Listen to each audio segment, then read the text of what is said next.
Hello everyone, आपका स्वागत है हमारी नेक्स्ट क्लास में।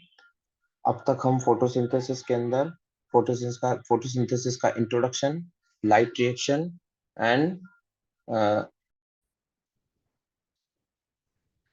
अब तक हम फोटोसिंथेसिस में लाइट रिएक्शन और लाइट रिएक्शन के साथ जो इंट्रोडक्शन और पिगमेंट सिस्टम जो है उसको पढ़ चुके हैं।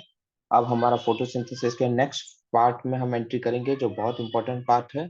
हमने आपको पहले ही बताया था कि फोटोसिंथेसिस के अंदर जो दो टाइप की रिएक्शन होती है, first is light reaction and second is dark reaction. दो टाइप की रिएक्शन हमने पढ़ी थी, light reaction and dark reaction. तो फोटोसिंथेसिस की लाइट रिएक्शन हम कंप्लीट कर चुके हैं। हमने इसके अंदर बोला कि फाइनल प्रोडक्ट के रूप में एटीपी और NADPH2 का फॉर्मेशन होता है, ठीक है। जबकि डार्क रिएक्शन में फॉर्मेशन ऑफ ग्लूकोज होता है। ये बात हम पहले भी कर चुके हैं। फॉर्मेशन ऑफ ग्लूकोज होता है, ठीक है। अब बात करते हैं हम डार्क रिएक्शन की। डार्क रिएक्शन, जो डार्क रिएक्शन है, उस डार्क रिएक्शन को दूसरा नाम ब्लैकमैन रिएक्शन भी है। Blackman reaction. ब्लैकमैन रिएक्शन क्यों कहते हैं इसको? क्योंकि ब्लैकमैन सर ने इस रिएक्शन की डिस्कवरी की थी, ठीक है। इस रिएक्शन को केल्विन साइकिल भी कहते हैं। केल्विन साइकिल क्यों कहते हैं? क्योंकि केल्विन सर ने इस रिएक्शन की केमिस्ट्री को एक्सप्लेन किया था, ठीक है। इस रिएक्शन को C3 साइकिल भी कहा जाता है। C3 साइकिल क्यों कहा जाता है? कि ये जो रिएक्शन है, इसमें बनने वाला फर्स्ट स्टेबल कंपाउंड जो है वो 3 कार्बन कंटेनिंग PGA होता है, इसीलिए इसको C3 साइकिल भी कहा जाता है, ठीक है। इसी को बायोकेमिकल फेज भी कहा जाता है। बायो केमिकल बायोकेमिकल फेज भी कहा जाता है। बायोकेमिकल फेज भी कहा जाता है, ठीक है। इसी रिएक्शन को इसी रिएक्शन को कार्बन एसिमिलेशन भी कहा जाता है। इसी रिएक्शन को कार्बन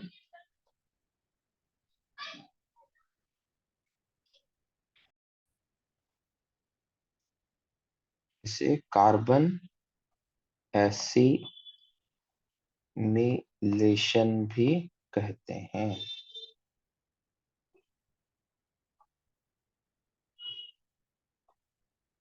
कार्बन एसिमिलेशन भी कहा जाता है।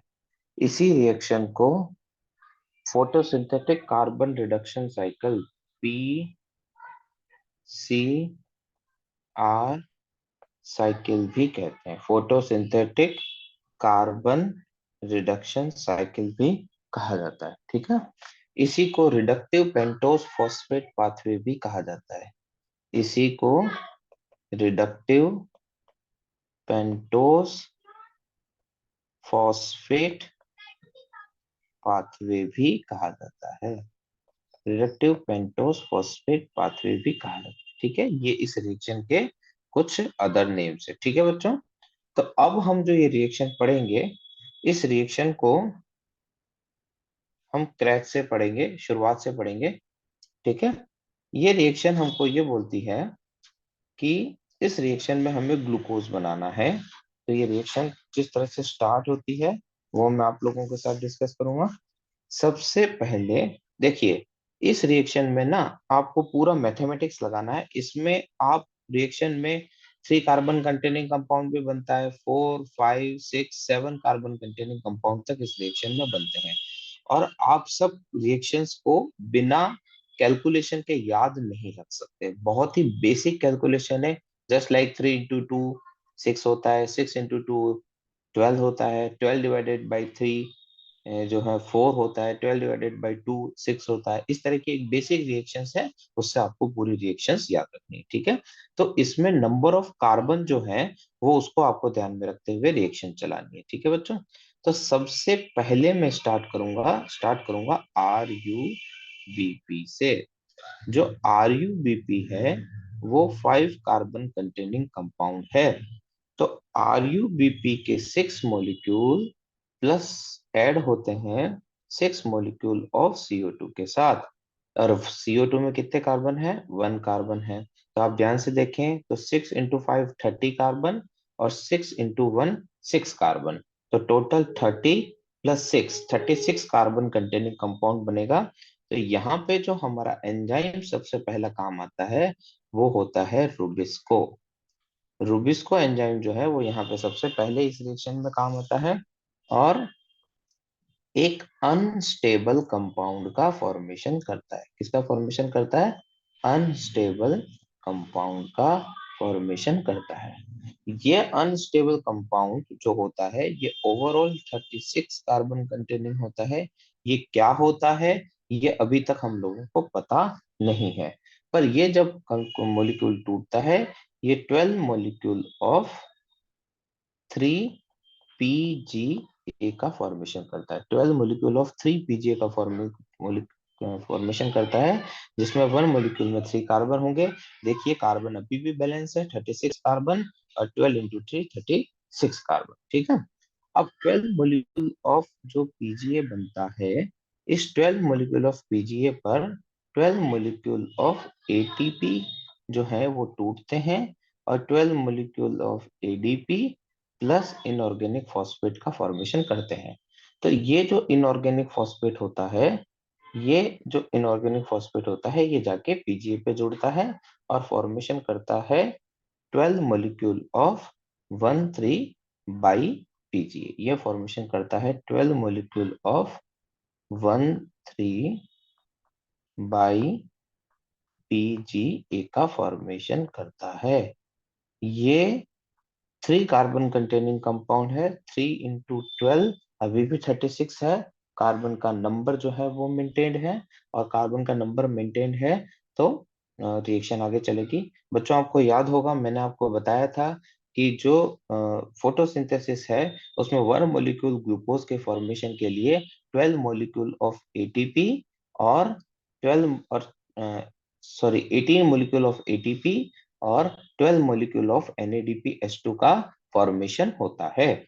अब ये जो 12 मॉलिक्यूल ऑफ PgAl है, ये 12 मॉलिक्यूल ऑफ PgAl जो है इनके ऊपर 12 मॉलिक्यूल ऑफ NADPH2 टूटते हैं। NADPH2 टूटते हैं और इसको 12 मॉलिक्यूल ऑफ NADP में कन्वर्ट करते हैं और हाइड्रोजन आती है।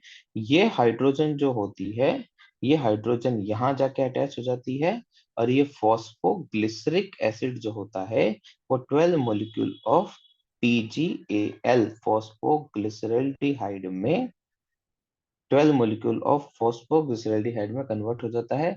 और यहाँ पे भी देखिए बच्चों 12 मल्टीप्लाइड बाई 3 टोटल 36 कार्बन जो है वो यहाँ पर भी मेंटेन्ड है। तो अभी तक जो हमारी बात जो रिएक्शन जो चली उसमें मैं आपको रिवाइज करवा देता हूँ। उसमें 6 मॉलिक्यूल ऑफ RuBP जो है, 6 मॉलिक्यूल ऑफ RuBP जो है वो 6 मॉलिक्यूल ऑफ CO2 के साथ अटैच करते हैं और एक stable compound 3 molecule of PGA बनाते हैं। इसीलिए इस रिएक्शन को C3 साइकिल बोलते हैं, क्योंकि इसका फर्स्ट कंपाउंड जो होता है वो 3 कार्बन कंटेनिंग होता है। इसके ऊपर 12 मॉलिक्यूल ऑफ ATP टूटते हैं तो PGA का फॉर्मेशन होता है 1,3 बाई PGA। और इसको जब आगे इसका रिडक्शन होता है NADPH2 से, तो आगे 12 मॉलिक्यूल ऑफ PgAl का फॉर्मेशन होता है। तो बच्चों अब हमारे पास पिक्चर में क्या है? Total 12 molecule of PgAl present हैं। अब जो हमारी रिएक्शन चलेगी वो 12 मॉलिक्यूल ऑफ PgAl से आगे चलेगी। अब 12 मॉलिक्यूल ऑफ PgAl में से 5 मॉलिक्यूल ऑफ PgAl जो है वो कन्वर्ट हो जाते हैं 5 मॉलिक्यूल ऑफ DHAP में।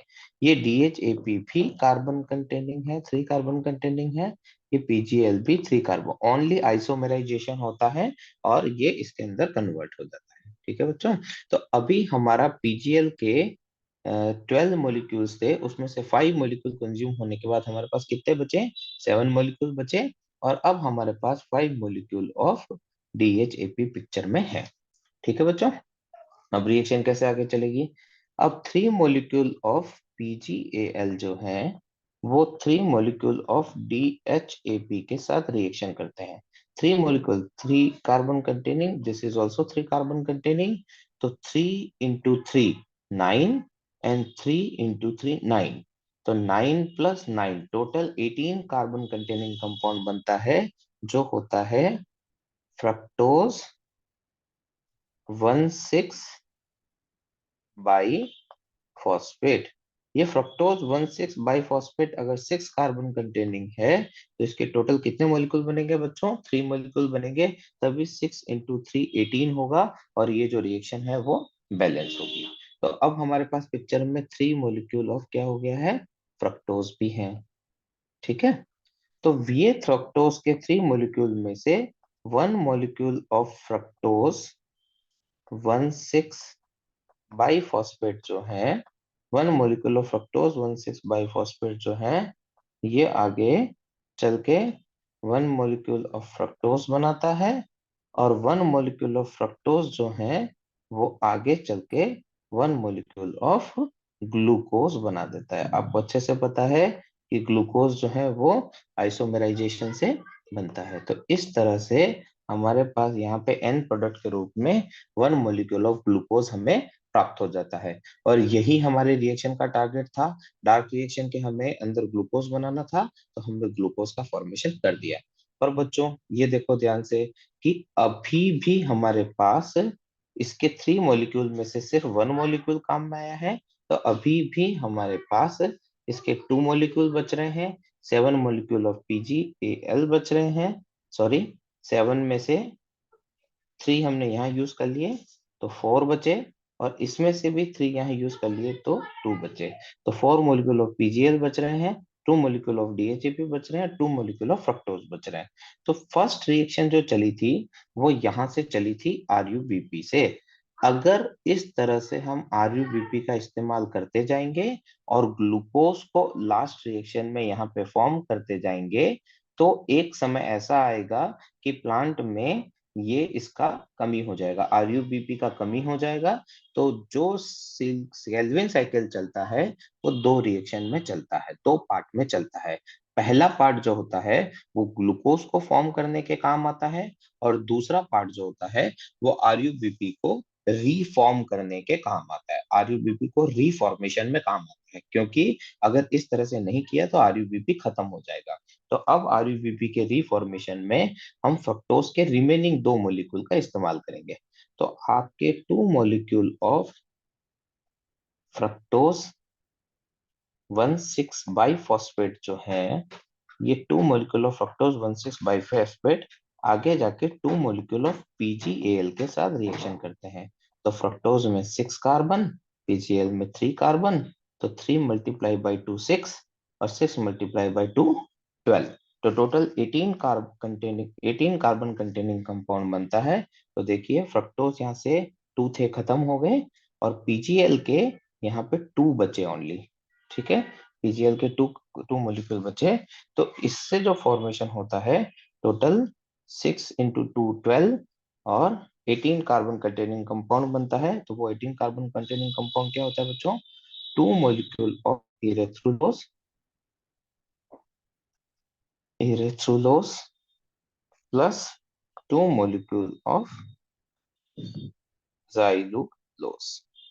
ठीक है, जाइलुलोज 5 कार्बन कंटेनिंग होता है और इथ्रुलोज 4 कार्बन कंटेनिंग होता है। तो 5 multiply by 2 10 and 4 multiply by 2 8। तो टोटल 18 कार्बन कंटेनिंग कंपाउंड बन गया इस रिएक्शन से। ग्लूकोज के 6, फ्रक्टोज के 2 मॉलिक्यूल और PGL के 2 मॉलिक्यूल से 18 कार्बन कंटेनिंग कंपाउंड बनता है। ठीक है, अब आपका जो ये इरिथ्रुलोज है, अब आपका जो ये इरिथ्रोलोज है, इस इरिथ्रोलोज के साथ टू मोलिक्यूल ऑफ डीएजेपी रिएक्शन करते हैं। टू मोलिक्यूल ऑफ डीएजेपी रिएक्शन करते हैं किसके साथ? ओनली इरिथ्रोलोज के साथ रिएक्शन करते हैं टू मोलिक्यूल ऑफ। तो total 3 multiply by 2 6 and 4 multiply by 2 8।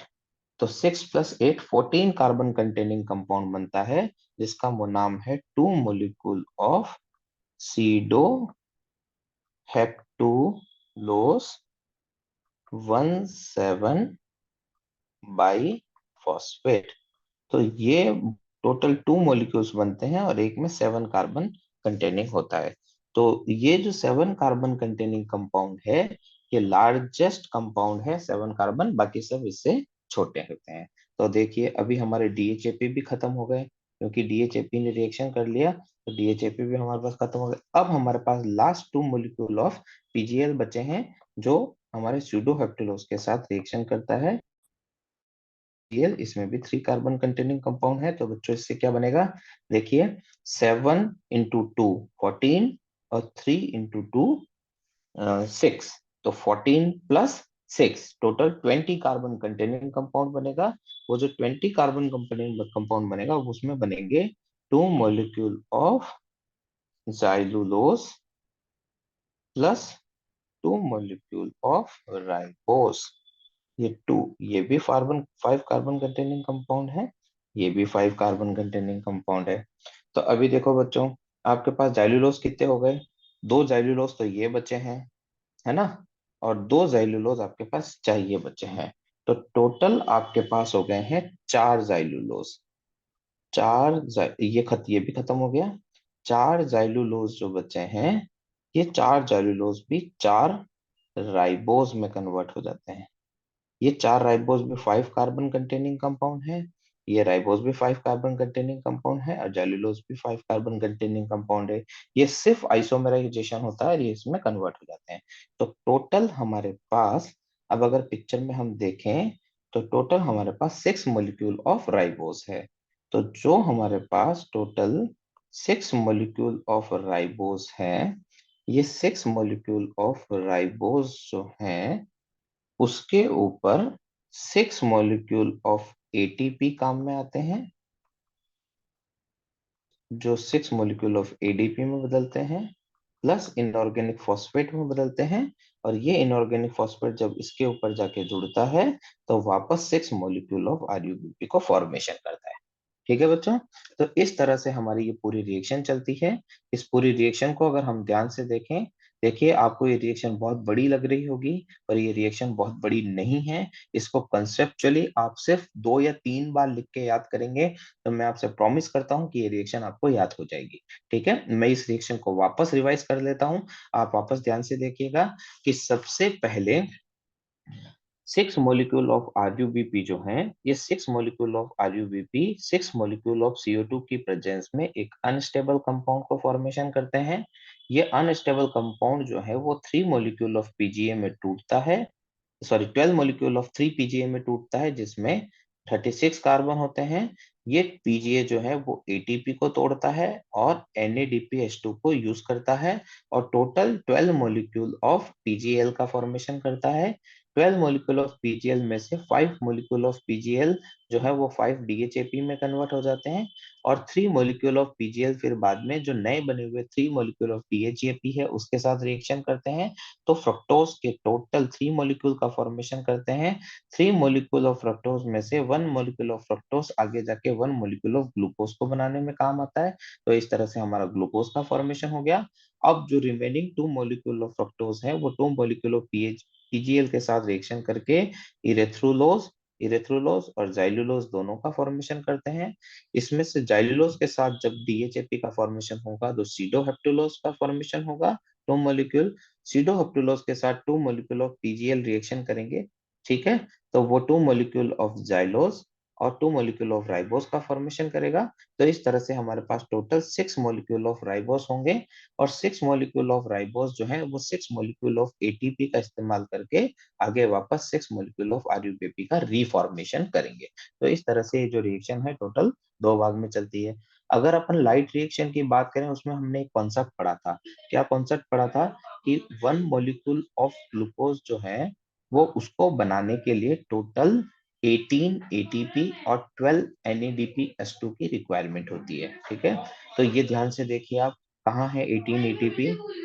अगर आप ध्यान से देखें इस पूरी रिएक्शन को, तो अगर आप ध्यान से देखें इस रिएक्शन को, तो यहाँ पे 12 मॉलिक्यूल ऑफ एटीपी, ये 6 molecule of ATP, total 18 molecule of ATP और 12 मॉलिक्यूल ऑफ NADPH2। इस तरह से टोटल रिएक्शन के अंदर 18 एटीपी एंड 12 NADPH2 का फॉर्मेशन का यूज करके, जो हमने ऐसे लाइट रिएक्शन में बनाए थे, इनका यूज करके हम 1 मॉलिक्यूल ऑफ ग्लूकोज का फॉर्मेशन करते हैं। यही हमारा जो है वो C3 साइकिल कहलाता है। ठीक है बच्चों, अब C3 साइकिल के कुछ सैलिएंट फीचर्स हैं, वो मैं आप लोगों को बता देता हूँ, है ना, जो डायरेक्ट वन लाइनर्स के रूप में एग्जाम में पूछे जाते हैं। आपको पहले ही बता चुका हूँ कि C3 साइकिल को डार्क रिएक्शन भी कहा जाता है। क्यों कहा जाता है? क्योंकि ये डार्क में चलती है। ये डार्क में नहीं चलती है, एक्चुअली ये लाइट इंडिपेंडेंट होती है। ये लाइट इंडिपेंडेंट होती है, ये लाइट इंडिपेंडेंट रिएक्शन होती है, इसीलिए इसको डार्क रिएक्शन कहा जाता है। इसके बाद इसमें जो फर्स्ट कंपाउंड बनता है, फर्स्ट कंपाउंड जो इसके अंदर फॉर्मेशन होता है, वो 3 कार्बन कंटेनिंग PgA का फॉर्मेशन होता है। 3 कार्बन कंटेनिंग PgA का फॉर्मेशन होता है। ठीक है, इसमें फर्स्ट CO2 एक्सेप्टर जो है, फर्स्ट CO2 एक्सेप्टर जो है वो है RUBP। ये जो RUBP है, ये फर्स्ट CO2 एक्सेप्टर है जो 5 कार्बन कंटेनिंग होता है। उसके बाद अगला क्वेश्चन, इसके अंदर लार्जेस्ट शुगर जो बनती है, ये मैं आपको बता चुका हूँ। लार्जेस्ट शुगर जो होती है वो 7 कार्बन कंटेनिंग सीडो हेप्टुलोज होती है। सीडो हेप्टुलोज होती है। सीडो हेप्टुलोज जो होती है वो लार्जेस्ट शुगर होती है, 7 कार्बन कंटेनिंग शुगर होती है। ठीक है, और टोटल 6 टाइम्स रिएक्शन चलती है, 6 टाइम्स रिएक्शन चलती है, तब जाके एक ग्लूकोज का फॉर्मेशन होता है।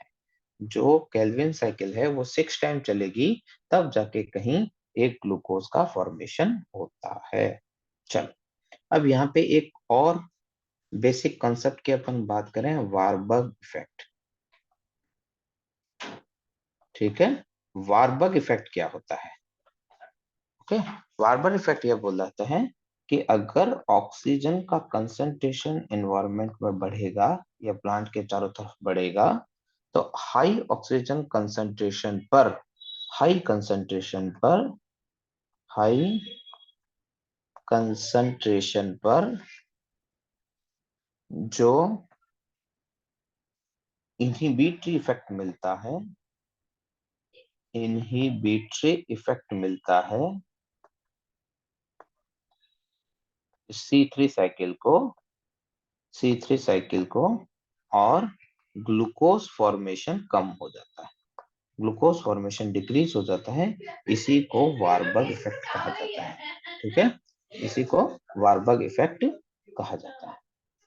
ओके बच्चों, तो इस क्लास में हम यहीं तक डील करेंगे। उसके बाद जो नेक्स्ट है वो हम नेक्स्ट क्लास के अंदर डील करेंगे। तो इस चैनल को ज्यादा से ज्यादा लोगों तक पहुंचाएं, हमारे चैनल को सब्सक्राइब करें, लाइक करें, ताकि ज्यादा से ज्यादा स्टूडेंट की मदद हो सके। और आपको किसी भी तरह का कोई भी डाउट हो तो आप हमें कमेंट सेक्शन के अंदर जरूर जरूर लिख के अपना डाउट शेयर करें, ताकि हम आप लोगों की ज्यादा से ज्यादा मदद कर सकें। ओके बच्चा, चलिए, ऑल द बेस्ट।